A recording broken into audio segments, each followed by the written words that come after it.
Okay, so here we go. Woo. I feel like we need to do the, like in choir, we do the warm-ups. Like, Okay, welcome to the Disney Therapist Podcast. I'm going to be interesting to see where I edit this in. I am Tyler, your host, here with... Alan. Only one word at the beginning. There'll be more later.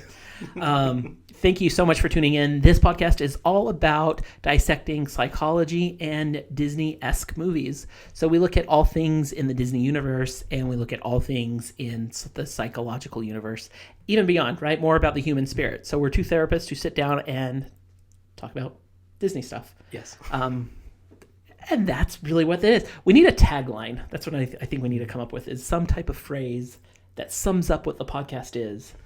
Well, like I have on the website, Understanding Psychology Through Disney, but I feel like there's a little bit more to that, so I don't know. It's hard, because our tagline, I think, would be to therapy speak. Because our tagline would be depth in Disney movies. Depth in Disney, yeah. Yeah, I think what we're doing, kind of referencing the last podcast, is we create gray space. We help understand dynamics and characters in Disney films that you might attach to, and hopefully giving them more rich, characteristics that can help you understand the character and the narrative that you've placed them in, or Disney's placed them in, or even allowing you to be more curious with all content that you consume. I know that we start with Disney because it's something that we both like. It's really easily accessible to us. Yeah. But hopefully, not only are we enriching Disney characters and mental health concerns, but we're also maybe teaching people how to think, more deeply about themselves and also characters that they like. Well, and not that we've talked about this at all, so this is me dropping stuff on him, is I've always had the long-term thought that, like, if this podcast is successful, if we find people are listening and subscribing and liking, that we could always create a spinoff where it's about just pop culture stuff, where we dissect anything and everything. Like right before we hit play, we were talking about, I'm rewatching Avatar: The Last Airbender, and we're talking about different shows you could watch. So that is one of the things that, just depending, we're open to where it goes, because we love dissecting these things, because really this is what we do with clients. Yes. So I wanted to read a review from on the podcast. I was like, I don't even know how to describe it. And the review said, the podcast was so informative. It's fun to listen to, as compassions, as I can read it right. It's fun to listen to the compassion from real life and movies I love. Can't wait for more. So we really appreciate leaving reviews. So if you haven't left a review yet and you've listened to the podcast, we really do appreciate it. It helps the podcast grow. So make sure you subscribe to your favorite podcast players. If you're listening to this on YouTube, go on and subscribe. If you're listening on your podcast player, leave a review. If you leave a review, you can go to the Disney Therapist Podcast /review and follow. There's 3 different ways to earn a free prize that we will mail to you if you let us know that you've left a review on the podcast. So that's kind of all the stuff at the beginning. Kind of. Right. So go ahead. Not only does it help us grow, right, but also helps us interact with you more. Something we had ended with last time that I want to make sure I carry forward is we want to hear. We want to engage more. We want to make sure that we are being cognizant of the things that you guys want to hear about, and we can't do that if we don't hear from you. Just wanted to add that. I just need feedback. I like to know what you're thinking. I'm just anxious. No, it's yes, I am anxious. I'm not going to deny that. And I think that one of the most enriching things that we can offer is a dialogue. Oh, absolutely. Mm-hmm. That we want to continue to grow, and really, we just know that, like, if you're watching this at this, like, episode 8 that we're on now, right? All the show notes, the Disney Therapist Podcast, episode 8. But we're only 8 episodes in. So if you're listening to this now and you're subscribing now, you are the first fans, the first people that we have really watching. And we so appreciate the people who are first watching, because we know the longer we do this, the more it's going to grow and the more we're going to hear. So if you start engaging with us early, that really is almost a special place in our heart, that we can help. You will really help dictate, like, the direction of the podcast, because once we hit a certain number of followers, like, we'll take all that feedback, but it's going to be much harder, versus if you're listening now and you're commenting now, you will directly pick where the podcast is going to go. So one of our patrons I posted a poll, one of our patrons commented on stuff, and I was like, that's going to be a podcast episode. So that's coming up in the next 3 to 4 episodes, is something that they suggested. So we're doing that. So really, that's where I think you're kind of coming from too. That right now we're we're just kind of picking things that we like. We're just picking common topics, and the more interaction we get, the more specific we can do. Are you saying my list I have to the end of the year is not the list you want to follow? I'm saying the list that you have is great, because you have such great initiation that we're gonna keep doing this. We have a lot of content that we want to follow, but we want the content to fit what the audience is. So if you're there, just leave that stuff. We're not going anywhere. Yeah, we're not. We're doing this. Anything else? No. Okay. So today is we're going to dissect Big Hero 6. We've actually not done, I feel like this is weird to say, like we've not done a movie review in a while. Yes. But it's been like 5 episodes since we've done a movie. We Star did Star Wars, Wars. but that was I guess that was like 2 ago. That was so much. But we recorded it a while ago. So we're doing a movie. We're going to break down the entire movie, talk about characters and other things. So if you've not watched Big Hero 6, pause this. Go watch it. And then come back because I think it will mean more if you've seen it. If you've not seen it in a while, you'll probably find we'll talk through kind of everything that happens. Yeah. But before we go into one of the things we like to do before we jump into the actual chronological order and stuff we see from the movie, what are some of your early thoughts? So one of the big ones that stuck out to me, especially because we've been talking about archetypes so much more in this, is Baymax is the mystic. Okay. That he really resembles, and this is kind of like a duh, but he's the therapist. Yes. Right. And so I think that was the first thing that came to mind. And then after that, right, this is a story about navigating grief and loss. Yep. And something that I get criticized for a lot is this is all about friendship. As people get to know me, you'll learn that magic and friendship are the keys to my heart, right? So mystic, magic, friendship. Yeah. Those are the common themes that keep coming up. Yeah. Right. And that lands this as one of probably my favorite movies. Okay. Yeah, this is one of my favorite movies too. And I actually asked the question, I was like, I love this movie, but how come? And I don't even know what the answer is. Mm-hmm. So I just keep that in your head. Okay. Yeah. And maybe as we process, that can be a question we can answer. You can help me answer by the end of it. Like we'll do some personal therapy here on screen. I'm curious, as we start, okay, what kind of things immediately pop out to you because you've watched it. Okay, so I followed up with my other thoughts that I had prior was, obviously the movie's about grief.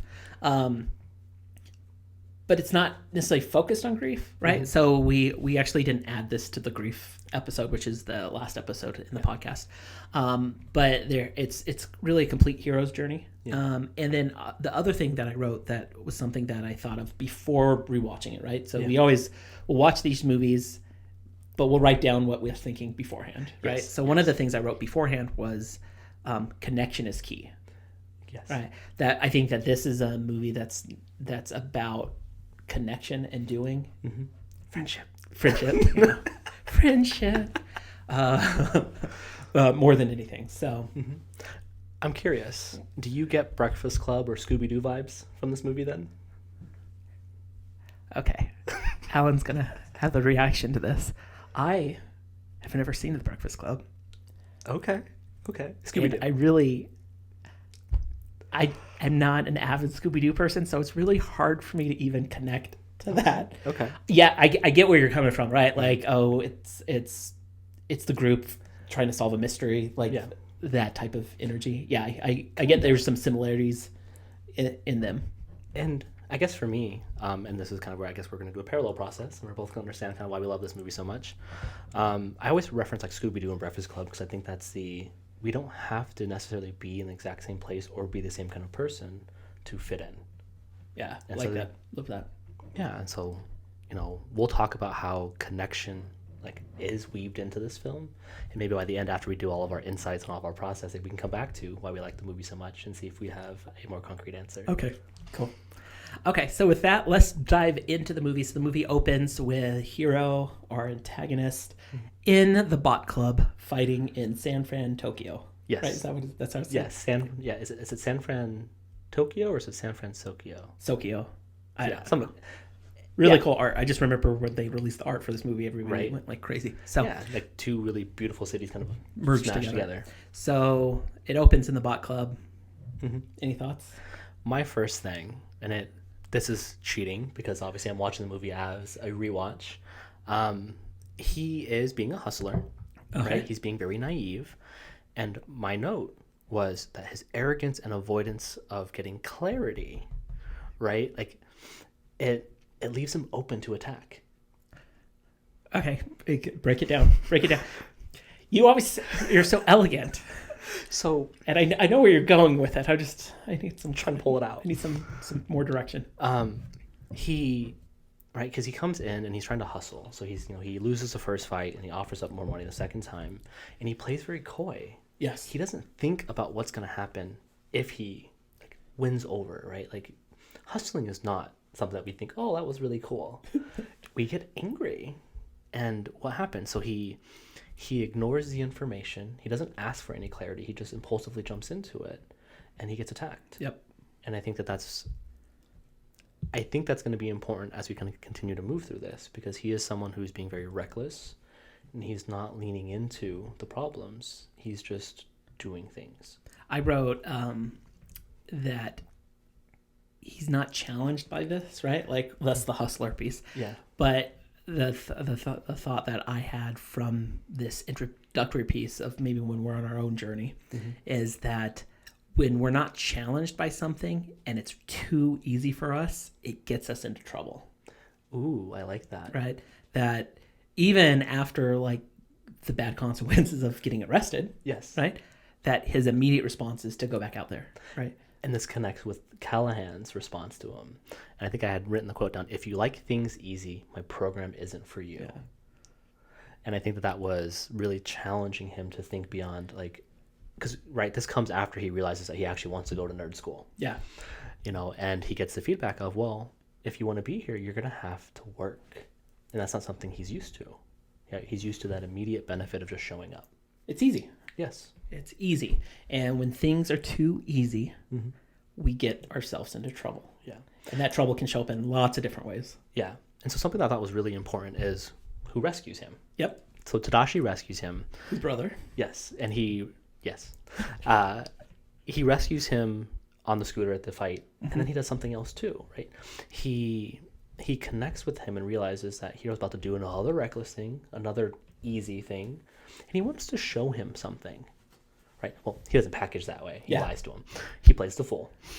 But something that I caught on to, I think, immediately was that Tadashi represents the potential.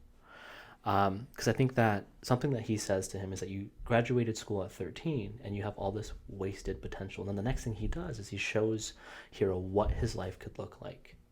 And so I thought that Tadashi is actually resembling or representing something inside Hiro that he doesn't have access to yet. And that's going to be really important as we kind of navigate through these next couple scenes. But I want to kind of pass it off to you before I drop this next thing.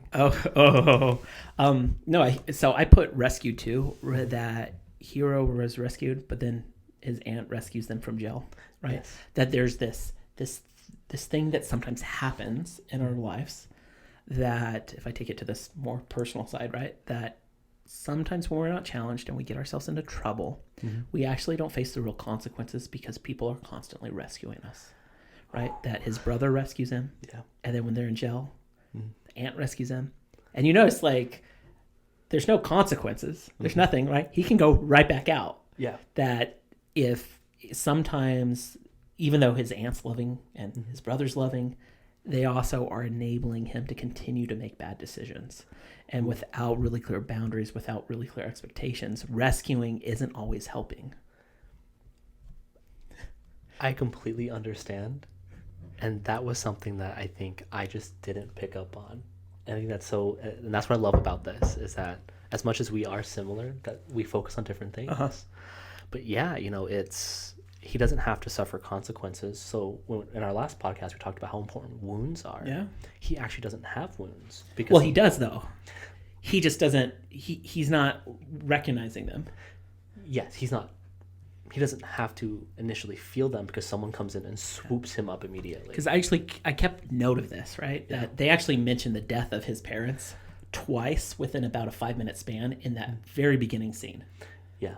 And obviously that's done for plot reasons and everything else, but I think it also speaks to there's something here going on that we're just skimming by. That's really interesting, because that's something that I didn't pick up on, and that would add even more richness to what's going to happen to him in these next coming scenes. Yes.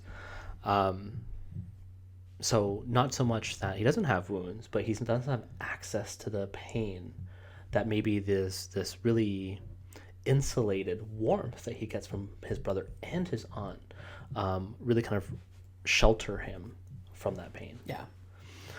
So as we say that, now we're going to move into the lab. Yeah, go dive into the lab. So they go to the lab. We're in the first 10 minutes of the movie still. Right. So I'm not even thinking about the lab. I'm thinking about the accident. Like, oh, okay. You're moving past. Yeah. Okay. But the lab's important too. Okay, go to the accident. It's fine. Okay. Build up from the lab to the accident. Uh-huh. I feel like that this was actually such a deep moment for me that I didn't know. When he gets to the lab, right, Tadashi shows him all these cool things that he can do. Tadashi opens his mind, right? And then so he leaves that going, I have to go to this school. And then we get the cool like training montage scene, right? But before we get there, something that I really resonated with was he's really excited, and then boom, he hits like writer's block. He has no creativity, he can't figure anything out, and he slams his head against the desk, and he's just hopeless immediately. Mm-hmm. Which is just a very teenager thing to do, right? Like, yes, I work with teens a lot. And so what I like to try to help people recognize that teens feel so intensely. A couple things are happening. Teens are experiencing emotions that they've never felt before because and this is going to get really biology for a second, the myelination of their brain is actually happening in the emotional center of the brain and not their frontal lobe, which is where all the processing, all the deep thought happens, right? So you and I don't remember and parents don't remember what it feels like to have that intense emotion without the escalated or elevated like cognitive process. So they're just feeling intensely. So he feels this intensely. He slams his head against the desk and he's just immediately hopeless. It took 2 seconds for him to say, I'm never going to get this. I suck. Boom. Done. Yep. Here comes our rescuer again. Yep. Tadashi comes in, picks him up, right, and shakes him up and gives him access to information. He helps him reframe, and this is where I started to realize that Tadashi resembles the hope that a hero doesn't know how to have.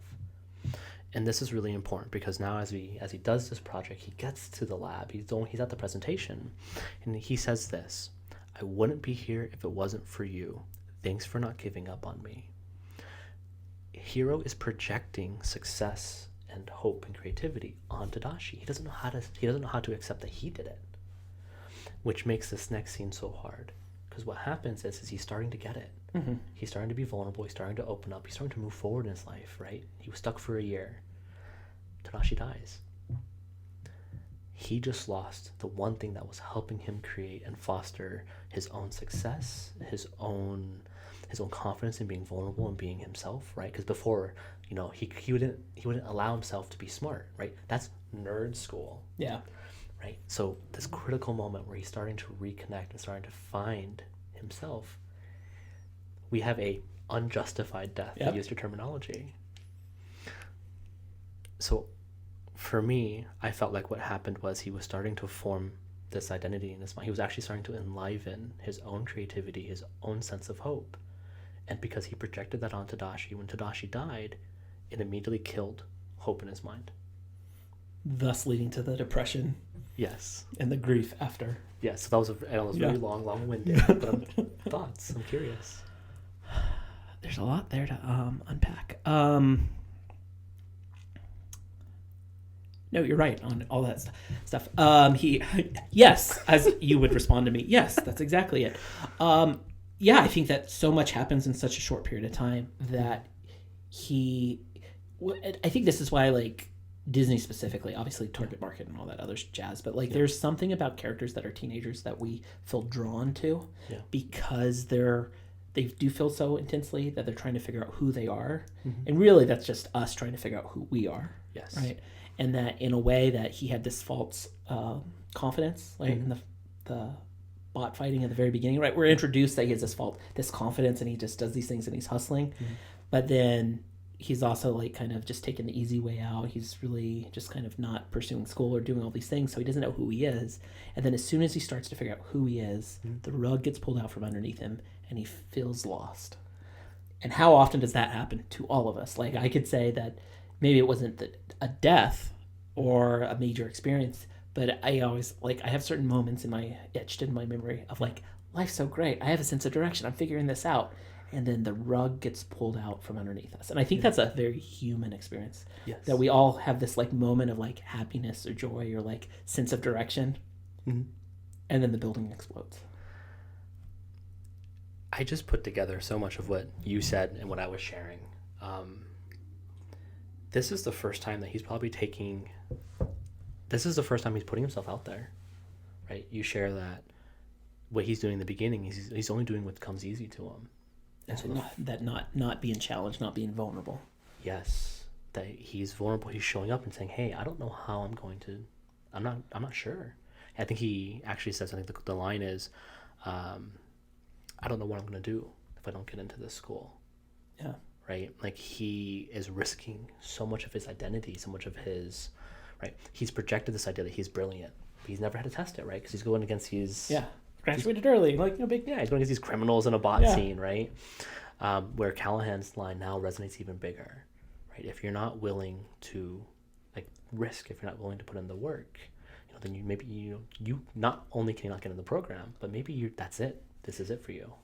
Before I want to go back to the introduction to the lab, but before we do that, I want to put a pin in that. We'll start back to that maybe after the break. But before the break, I wanted to say, like, I wonder if the concept of flow is actually the montage, right? So flow, for those of you listening or watching, was developed when it's called optimal performance, right? Yes. It's when you feel a certain way because something's challenging, but it's also doable. A lot of they really discovered in kind of athletes, yes. right? And optimal sports performance stuff. Actually, I did read this in my sports psychology class in undergrad.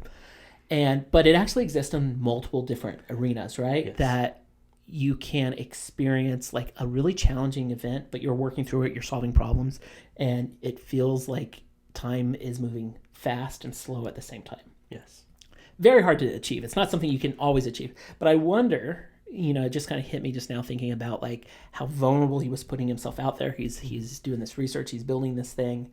That is maybe the only time I can think of right now that flow might actually be presented in film. That's this concept of just the ultimate like example of him being vulnerable, being challenged, doing something that's hard but rewarding all at the same time. And that the montage from when he starts to build to presenting it is, I think, that arc of flow.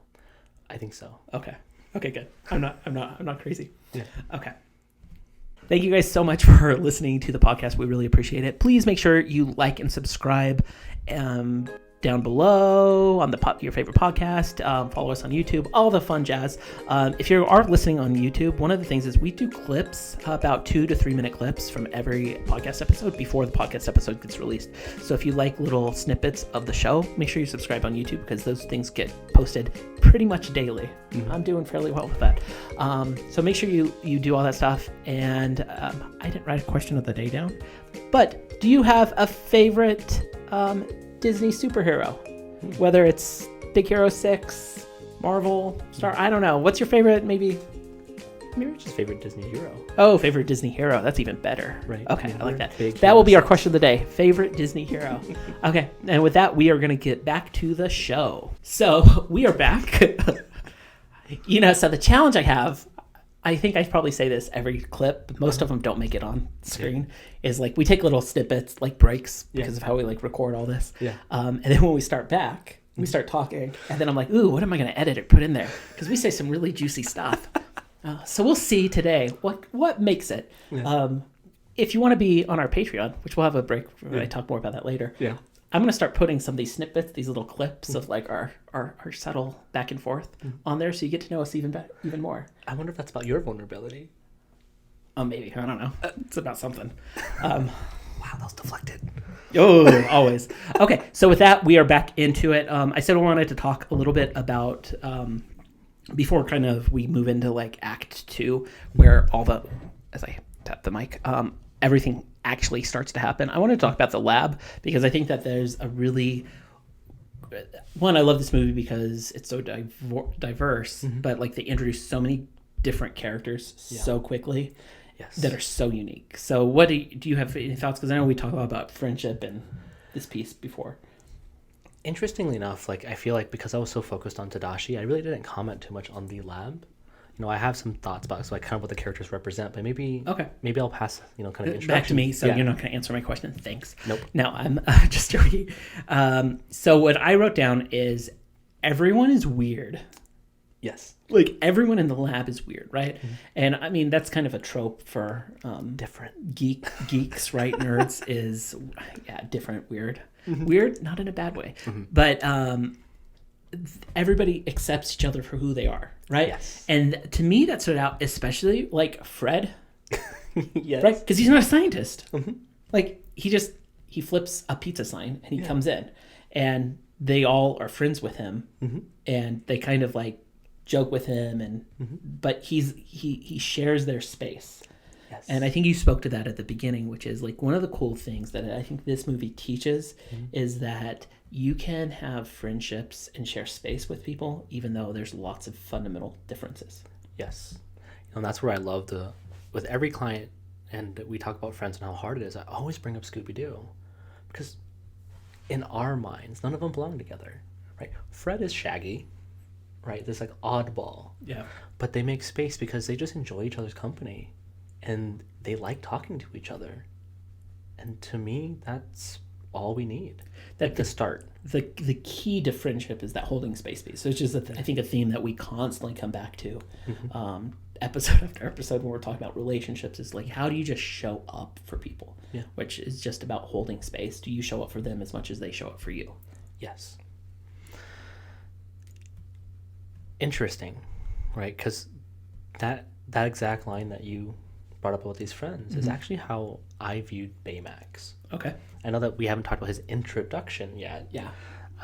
But I feel like that's kind of a really key point of how we share ourselves, how we're vulnerable, is someone who is willing to step in and go, hey, you're you. Tell me, like, let me be around you being you. Yeah. And that's what we get to see in the lab, right? That's what you're kind of highlighting is that everybody's being themselves. They're all working together. That that they're themselves because that's who they are. Not I'm being myself because I'm trying to fit into a mold. Yes. Which is what we do so much of the time. Yeah. And that's where it can be hard for us to reach out and to talk and to kind of connect with others is because we think that there's a perfect way or that we are not good enough. Well, and how much of our life is we're always stuck in fitting the mold, being what we think people want us to be. Yeah. Whether it's in church, whether it's with friends, whether it's in career, right? That we're constantly trying to fit the mold. And if I don't fit the mold, then maybe I'm not enough. Yeah. So we hide, we mask, and then we wonder why people have a hard time having really deep friendships because we're constantly hiding. Yeah. And it sucks because the solution is the problem. The solution is to be you and to go out there and get that feedback, to get that kind of care and acceptance. But how can we do that if we have this narrative in our mind where that's not possible?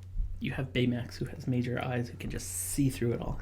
You've got Baymax, you've got friends like this, you've got Scooby-Doo, and you've got The Breakfast Club, right? These stories that show us time and time again, right? Because all these stories are happening in different generations, but we keep seeing it. And I imagine, not that I have, in newer shows, you get the same thing. A ragtag group of people who don't feel like they belong together are together and to really connect and be kind of in the moment. Avatar. Yeah. Well, and it brings the question, right? Which is if these stories keep repeating, what is the collective unconscious? What is the myth that's trying to get passed down that we haven't learned yet, right? That if we looked at archetypes, I read a book on archetypes and she was saying, or an audio program, whatever it is, right? That she said that if an archetype disappears, it's because we don't need it anymore. right? Justified death. Yeah, justified. We won't need it anymore, right? Humanity's learned from that, and it's not something that's resonated anymore, which stuff happens like that all the time. Yeah. But there's this theme that we're seeing maybe in media, especially over the last 30 years, 40 years, which is ragtag friendships forming and together. And why is that? Is it because we're becoming more segmented as a culture? We don't know how to connect with people? And it could be. We're not creating space. You know, we have a hard time accepting others. And I think that collectively, there's a lot for us to be able to go through to create space for everybody. Well, and then I think in a really practical way, right? Like, how often do we create space on our Facebook page? How often do we see somebody post something that we don't like, we don't agree with, and we immediately have a reaction, right? We don't create space for them. We don't always have to agree with everybody. We don't always have space. We unfriend, we unfollow, and we get annoyed, or that we feel like we have to project some more of our own thoughts out into this space that's meant for connection, but we use it to drive disconnection. Yeah, you know, it's hard to hold confidence in your own identity and being comfortable navigating somebody else having a different identity. Oh, very, very challenging. Yeah. And how poignant is it that the city they live in is actually an amalgam of two cities? You know, now thematically, now we're seeing how important connection, friendship, and openness and space is. And we're seeing how this movie can actually take two different cultures and put them in the same city. It almost makes me think of, as we get back to maybe the plot of the movie, is when, so Baymax is treating Hero's grief, right? He looks that up. He becomes a psychologist, right? Yes. Life coach, that person who's actively there. But when he has that fluffy exterior, but then he gets the armor, right? Yes. But in flying and having the armor on, he continues to fly because it's helping him feel better, right? Yes. That really he's embraced both this mix, just like the city. Yes. Of I'm still soft, but I'm showing up in this way, connecting. Yes. It could be both and, or it is both and. Baymax is such an interesting character because I think that something that he gets to do for Hero is he's actually just showing up for Hero. Whatever Hero says, he's taking that in. He's allowing Hero to have whatever narrative he needs to have. And Baymax is finding a way to resolve that narrative, showing Hero that it's okay for him to be going through what he goes through. And there's some pretty conscious nods to that. I want to see if I had a quote. I don't have a quote, but he just says that he accepts anything he manifests. And something I put down, and I think it's important because you and I, in our mentorship, we heard this a lot. He helped Hero hear his own voice, right? Because he heard Hero without judgment, without criticism. He was able to enliven, what Hero was going through. And then we see that immediately, right? Where Hero says something just off the cuff. He could tell that Hero was curious about the nanobot. And he asks, if I find this, will you be happy? And passively he says yes. And what does he do? He's just okay. Yes. I'll listen to you. I'm listening to you and I'm showing up for you. Yes. And that helps the story move along. That helps Hero get out of stuck. Baymax represents maybe the archetype or the road. Maybe archetype's not the right word. The roadmap to what showing up and holding space looks like. Yes. Right. He does what his friend asks. Yeah. Right. He's showing up for him. He's trying to make him feel better by listening to him, by engaging with the direction Hero wants to go. Yeah. And you are right. Like throughout the whole movie, he holds all this space. And I just had this dialogue in my head, which was like, well, is that a healthy relationship, right? Just always holding space and not like having any boundaries or not, we can't expect to hold space for our friends because we have our own stuff, right? We can't always hold space for others. But then it hit me. I was like, he actually does set boundaries. He does hold his own because at a certain point he was totally vulnerable with Hero. Hero took advantage of it by taking the card out, right, in the big fight scene. And then from that point forward, he doesn't allow him to have access to that anymore, right? So he set a really firm boundary. He was still showing up. Oh, the battery died. That's okay. We'll keep talking for a second. Okay. And then brain dead. he still shows up for him even though he set those boundaries, which is you don't have access to my port anymore. Please support us on Patreon. It really helps the podcast grow. We've put a lot of time and energy into this, and we wanted to create a place where we can create a fandom, and you're going to be labeled something one day when you figure out what that label is. We haven't even decided any of that stuff yet. But you can support us by as little as $4 a month to get access to the podcast early, to show notes, to live Q&As, to a bunch of different stuff. You'll actually even be able to decide what episodes we're going to do in the future, all the things on Patreon. So if you haven't seen that, you can check that out. It's on our website under support, or there's a link on our YouTube channel with all that stuff, or it's even linked in the show notes. So with that, we are going to get back to the episode. So when we had left, we had just put a pin in how Baymax sets a boundary. Yes. And there was that happens during the fight on the island, right? And one thing that I noticed was that, so Hero became obsessed with vengeance. Yes. So I'm going to kind of get into that for a second. So when he shows up on the island, he sees his bots for the first time. He immediately projects Tadashi's death onto the villain. Mm-hmm. So now he doesn't have to talk about his death. He gets to project all of that onto, I need to get justice. I need to get that justified. Yes. He projects all of the help, all the grief onto the villain. He becomes obsessed because, right, as we've been talking about, I think in our last episode about grief, right, the first relieving thing he experiences is his call to action. And so he gets compelled, he gets obsessed with that, and it's ever increasing. Mm-hmm. So throughout the film, we see these beautiful moments where he's connecting with his friends, and there's like this love and this warmth. But every time we see it, when it gets too comfortable, he jumps up immediately and goes, "We have to figure this out." Yep. So I'm thinking of the scene where they're all in the house.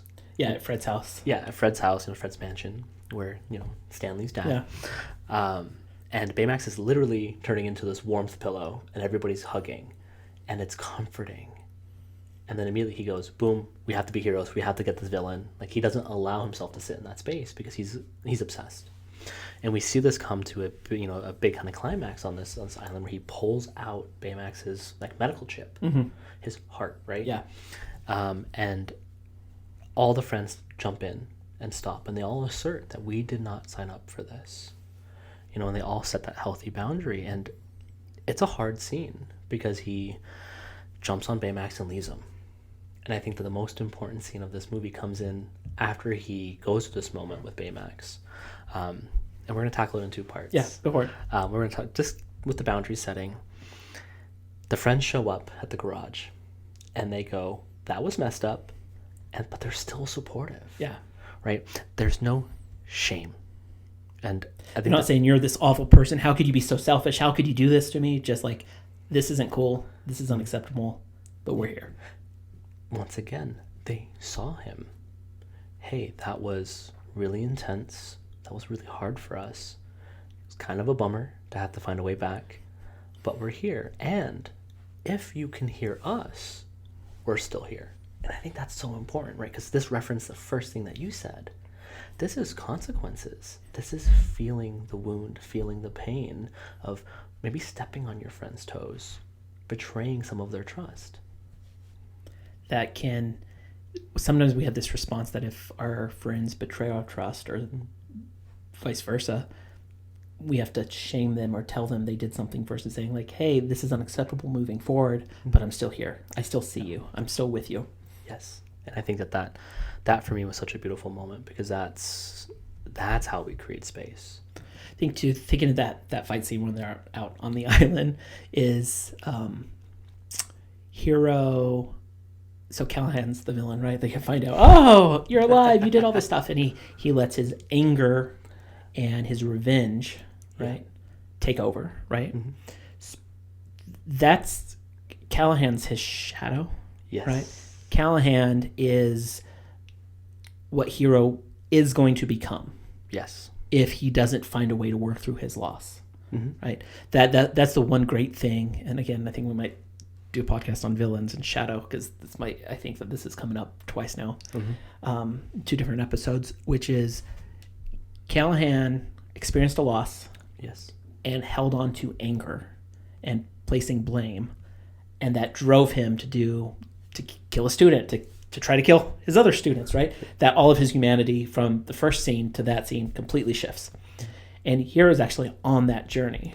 Yes. Until his friends show up, and actually Tadashi shows up in memory form through video, and he realizes he just is sad, and he needs to hold on to like his humanity and the grief and that hurt and all those really uncomfortable emotions.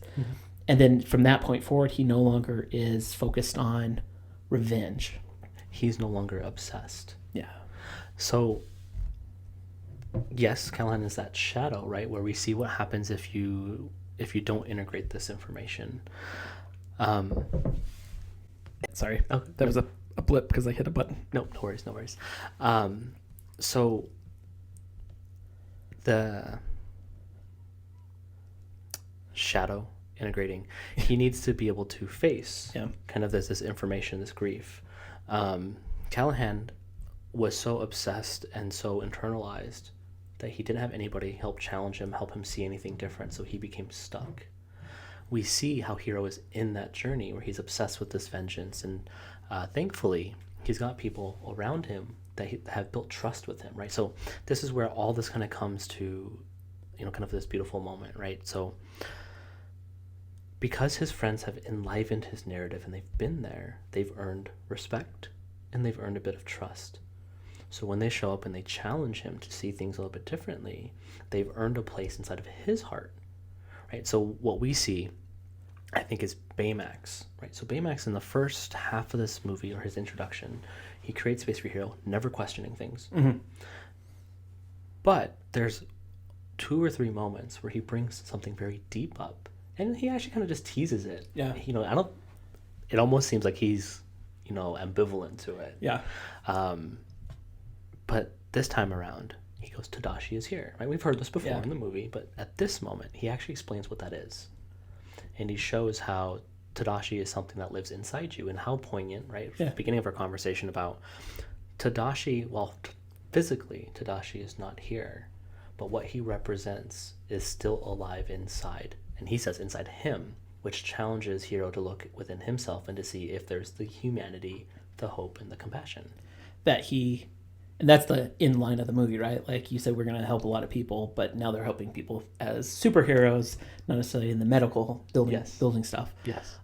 It just made me think too about, and I work a lot with couples, so this is definitely from like a relational standpoint, that how many times are we caught up in being justified in resentment and anger in relationships because we're feeling hurt, and that we're talking about it from a grief lens and that, but really I think if we're hurt, we don't want to be vulnerable enough just to feel the hurt because maybe our partner did it. And so instead I'm going to be resentful of what you're doing. I'm going to be angry, and that keeps us stuck. That makes us become the villain, and we have to work really hard to just be as vulnerable with what we're feeling. And we do an awful job at, like, I think as our culture, right, that we do an awful job of understanding what we feel or how we feel it. We want to put a smile on it. We want everything to be great. We want to, the pursuit of happiness, and happiness is an outcome, not a pursuit. Yeah. It can be really hard because we're not sure how we're going to be perceived with this very vulnerable thing. And if we feel like that someone's trying to take away our feelings, we might not share that, right? And now I'm imagining that Callahan maybe couldn't find a way to talk about these things and to express that, because would that mean that he has given up his pursuit in finding his daughter? Would that mean that he has to let go of the anger that he has towards him? Unfortunately, forget his name because the CEO, the evil businessman. Yeah.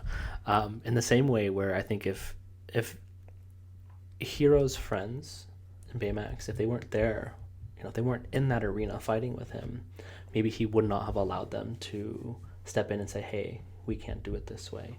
because they get to do the beautiful thing of, hey, we're still here. You've seen us be here, so we're not. You can see this. However, there's a limit, and that creates space for their boundaries and his need. That we've talked, I think, in a number of podcasts about boundaries, right? I think there's even a little clip I did about boundaries, which I'll link to in the YouTube video. Sorry, if you're listening to the podcast, I'll put it in the show notes.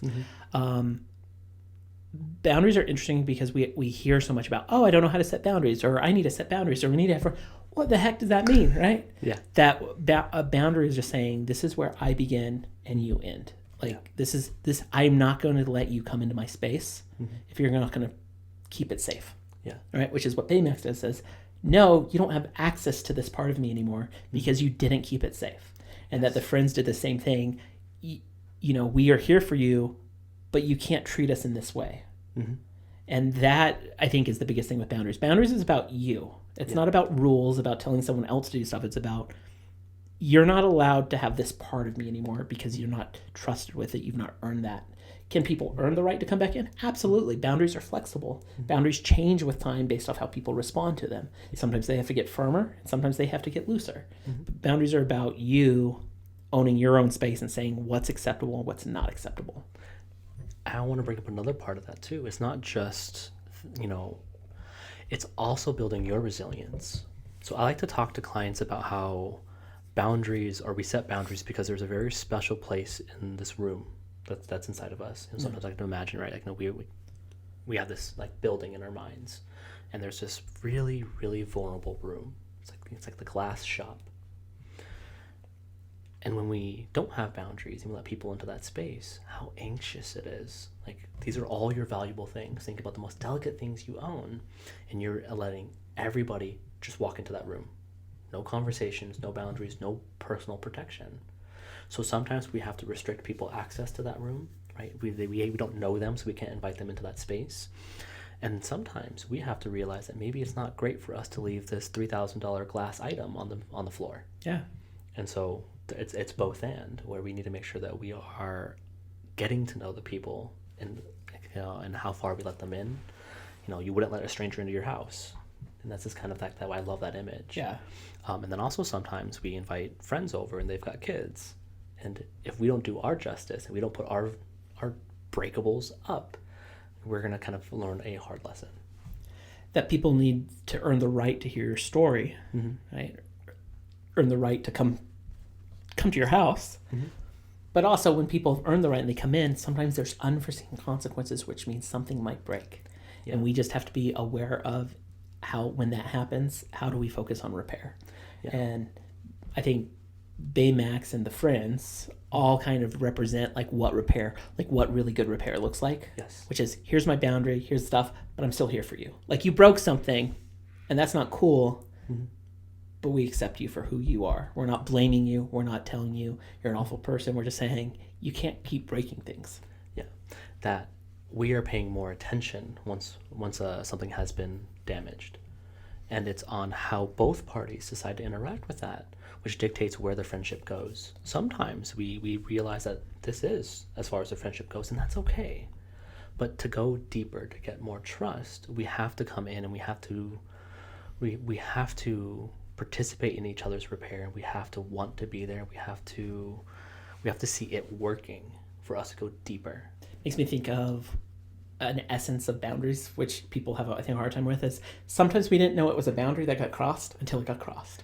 Yep. Right? I don't think when they landed on the island, any of them go, don't leave us here. That wasn't going to be a stated boundary. Yeah. But it ends up being a stated boundary. Just like Baymax never knew it was a boundary to don't take out my chip. Yep. Till he needed to set it. And that's a piece that I think sometimes we all struggle with, is we don't know we need the boundary until usually after it gets crossed. We don't like to realize that we had a part to play. Oh, yeah. I'm thinking of, this is everybody else just needs to adjust because I don't want to own this. Yeah. And we have to we always own a piece of it. Yes. It's the dance.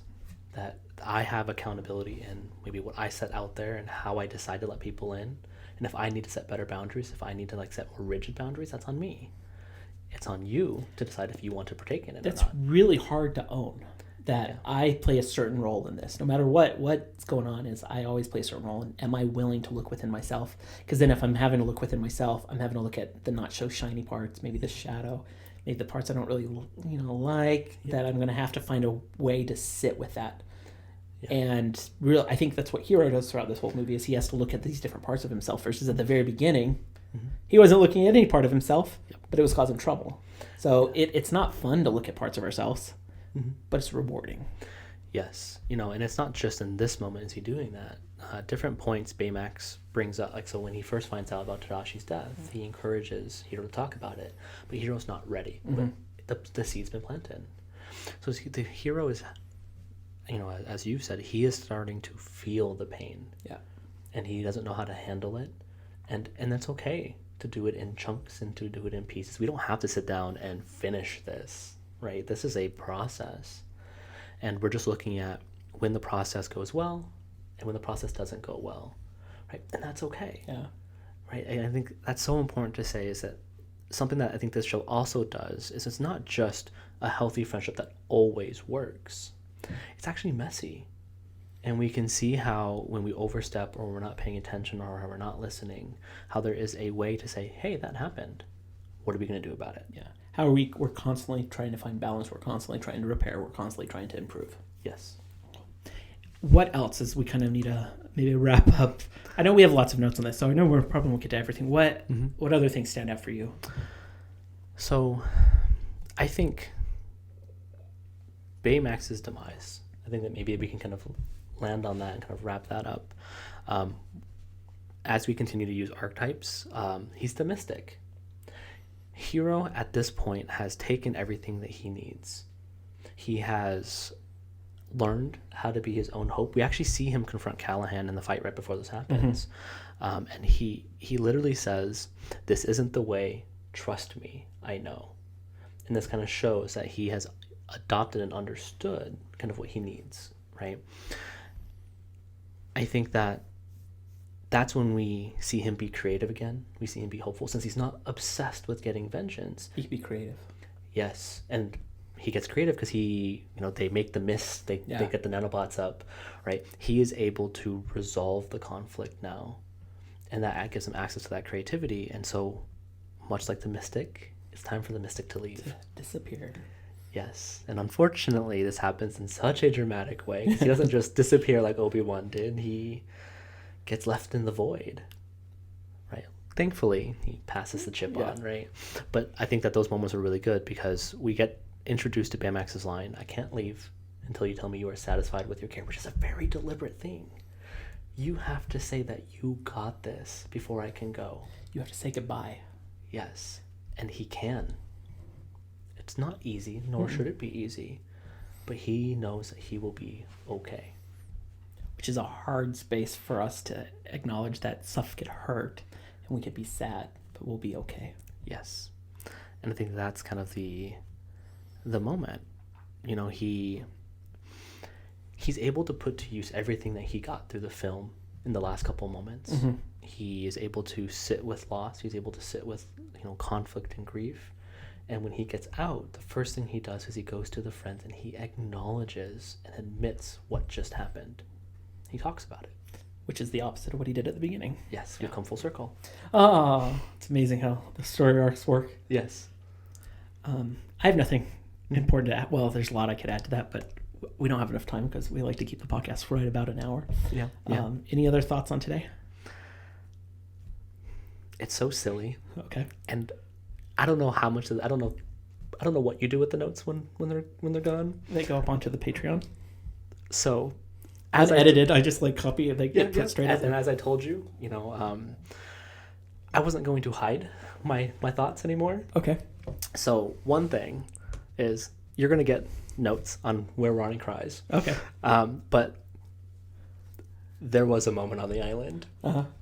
Quarantine. Don't you know what that don't you people know what that means? I had that moment too in rewatching this. It's like, oh, that's a whole new level right there. Yeah. I was just like, synchronistic? But I just felt like I had to bring that out because it's just so relevant. But so that question we asked each other at the beginning about why do we feel like this movie resonates. Mhm. Have you had any thoughts?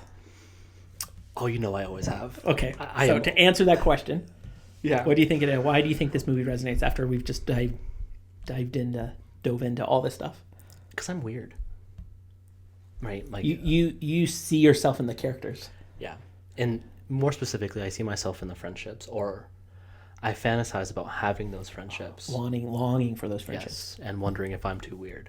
And so when you have things like this, it's, well, no, because these people are so They're different. weird and they have friendships. Yes. Got And it. so I think I love when It's that's repairing a part of your psyche, thinking that you're afraid that there might not be friendships yeah. because you're too different, you're too weird. Mhm. But when you see something like this, it gives you hope that you're not. And just had this one. Well, this one's a little bit heavier.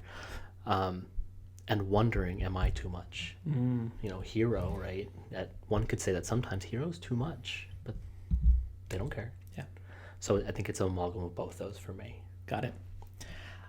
So it resonated with me halfway through that I am very happy-go-lucky, right? I tend to not have a lot of things that get me stuck that I'm aware of. At least they're there, I'm sure. But I do always resonate and connect with movies and characters who show up for others, right? And this one, and I didn't realize it till we were talking so much about boundaries and friendship and all that stuff, is that almost every single character shows up for another character in a very honest, supportive way. Yes. And in a deep way, right? Even the aunt, who doesn't have that much screen time, shows up in a very deep way. Like, she's just constantly there and constantly supportive. So there's something for me that this movie, with people who show up and that piece resonates with me. There's probably a lot more to it, and I don't know. There's a lot of acceptance. Yeah. There's a lot of love. And I'm going to do this to you. Okay.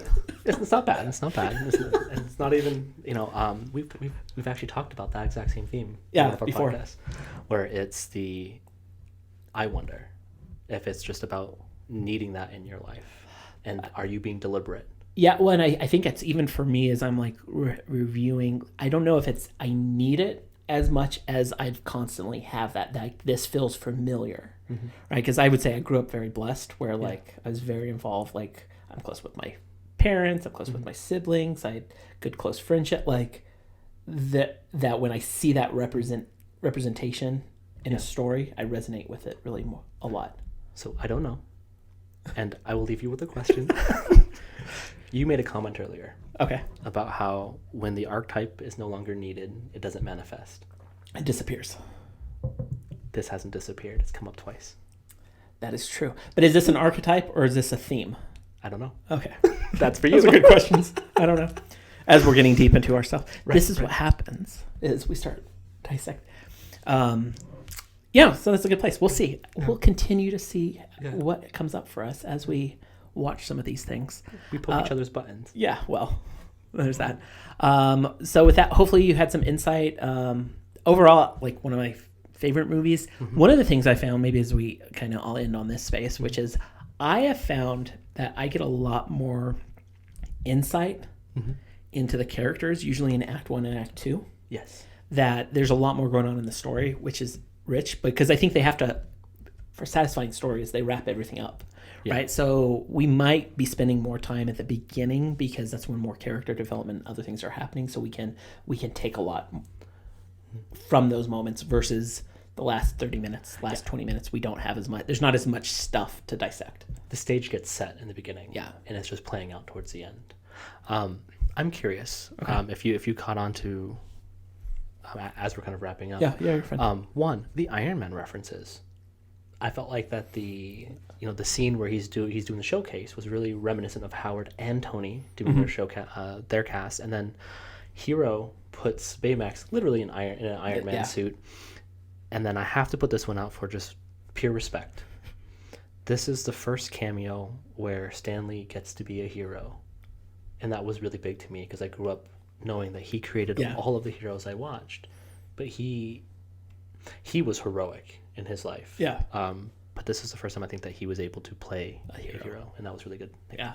No, I think that's a good place to end, especially in Disney's first superhero movie. Yes. So with that, thank you guys so much for listening and watching. Make sure you subscribe, like. Sorry for any of the video audio blips that we had today. I was pushing buttons when I shouldn't have been pushing buttons. So make sure you subscribe, do all that stuff so you don't miss an episode, and we'll see you again next week.